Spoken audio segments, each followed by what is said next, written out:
there's a lot of reasons why I I debated between doing pad split and going another route.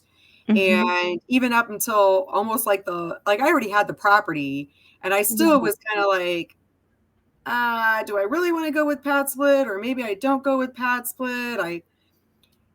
But I'm so thankful I did. I really am. The Mhm. tools and resources that they have, the way that you can communicate with the members, the way you can see your earnings, managing any kind of maintenance tickets that the members initiate, Mhm. that's super easy. And they walk you through everything from getting a property, getting funding. They'll help you Mhm. with all of that, actually. They have all Okay. the resources. So they'll help you find a property, get the funding for the property, the photography. I had a photographer from their site that did the pictures and the video that now I've put out there.